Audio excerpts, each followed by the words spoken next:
this is wild. This happened just before the New Hampshire election, but I wanted to share with you. So you have Governor Sununu, who's the hilarious name, by the way, Sununu. He's the governor in New Hampshire. He was actually crusading for Nikki Haley. He wanted Nikki Haley to beat Trump. Now, that didn't happen. Haley ended up getting about 44% of the vote. Trump got about 55% of the vote. So it didn't pan out for her. But to be fair, she did outperform the polls. She was at like 30 or 35%, ended up with about 43, 44%. She's hanging in there until South Carolina. If she thinks she can win, she can't. It is basically over. But she might be hanging in there just in case Trump gets taken off the field with his criminal charges and the constitutional challenge, et cetera, et cetera. But what this guy going on the offense is really highlighting here is that there really is a disconnect. Trump has the heart and the love of the Republican base, but if you're not already in the cult, independents, moderates, they hate him, right? They hate him. They despise him. And the numbers bore that out, too, in the election.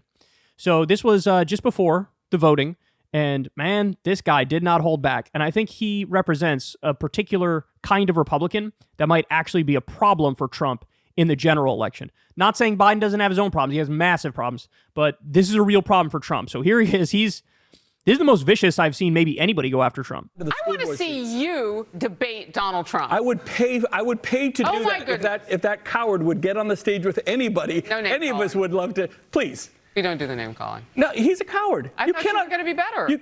You cannot say you're in a presidential campaign, but be too afraid to get on the debate stage and defend him. I love the pearl clutching from the Fox. Oh, we don't name call. Are you kidding me? This is the Trump era. Not only do we name call, it's like the only thing we do in politics nowadays. What are you talking about? Little Marco, low energy Jeb, crooked Hillary, right? Sleepy Joe. This is what he does. Bird brain Nikki Haley or Nimra or something, whatever the other thing is that he calls her. It's a play off her original birth name. But by the way, somebody fights back against Trump. Oh, you're not allowed to do that. Only Trump is allowed to do that. Okay, come on, relax. So look, called him a coward. Called him a coward repeatedly. And on that, look, you got to be honest. That's true. Like, and this happened back in the last election, too, that he ran in. He refused to debate because Megyn Kelly was going to be the moderator. And he's like, she's treated me very unfairly, very unkind, not right. I'm not going to do it. I'm not going to do it. I'm not going to debate because she's going to be there. And that's like, think about how weak and soft that is. But his own people spun it as if it was like strength. He's so strong for running away from that woman who asked slightly tough questions. And it's a similar thing now. He hasn't gone to any of the debates. And somehow, what, that's strength? No, that is weakness. He feels entitled to the victory. He doesn't want to test his ideas. Doesn't want to give anybody else a potential opportunity to outshine him. So he's running and hiding. That's what he's doing. It is a cowardly move. It is a cowardly move. And I got this guy saying, I'd be happy to debate him. Now, by the way, do I think that this guy would win the debate? No. He's got kind of an annoying voice, and that's going to be a strike against him. But I respect the fact that he's calling him a coward. So they actually went back and forth quite a bit here. Republican governor hits back at Trump attack over Fox News appearance. No, it's hard to keep up at your advanced age. Republican governor of New Hampshire, Chris Sununu, roasted former President Donald Trump for attacking Fox News on Tuesday for having him on. After Sununu appeared on the Faulkner Focus and called Trump a coward for refusing to debate, the former president took to Truth Social and wrote, "Why does Fox keep putting New Hampshire Governor Chris Sununu on?" By the way, Trump should steal my nickname for Sununu. I always called him Sahuhu because they were saying, oh, he might run for president. And I was like, Chris Sahuhu? What are you talking about? He needs to steal that. Trump, you have my permission to steal my nickname for him. "Every time I mention his name at a rally, they boo like crazy.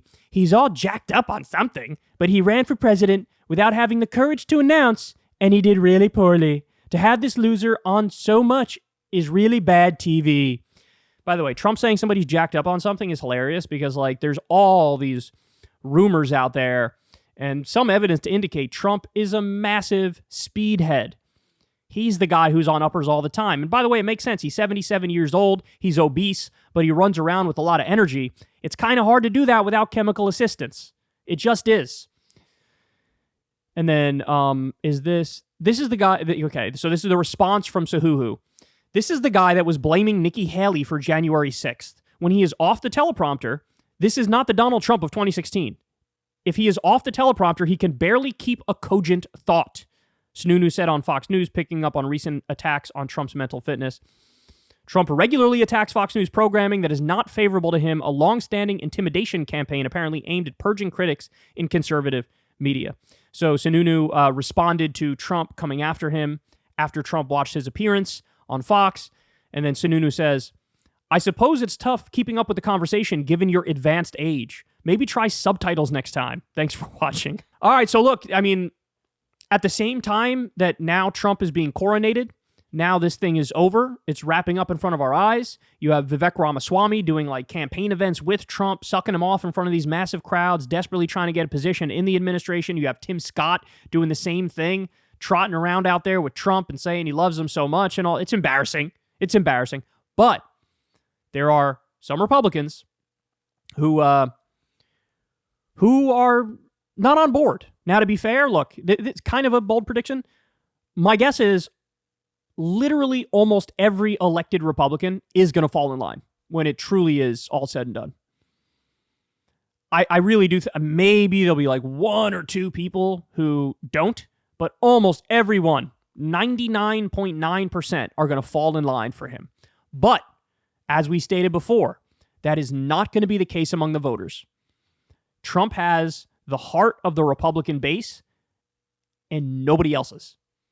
Like the independents, the moderates, the unaffiliated. There is nobody with one toe in the Trump camp and one toe outside of it now. It is just like he's got his hardcore supporters and that's all. So is he going to be able to win a general election by overwhelming with Republican base voters? Or is his lack of support among independents going to doom him? I don't know, man. Flip a coin. Biden is really struggling himself, losing key, crucial demographics. But so he has a lot of problems on his own, but so does Trump.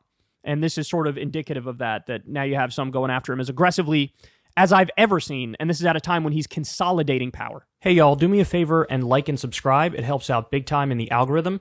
Click the bell as well for notifications when videos drop. And watch that video on screen right now. You know you want to.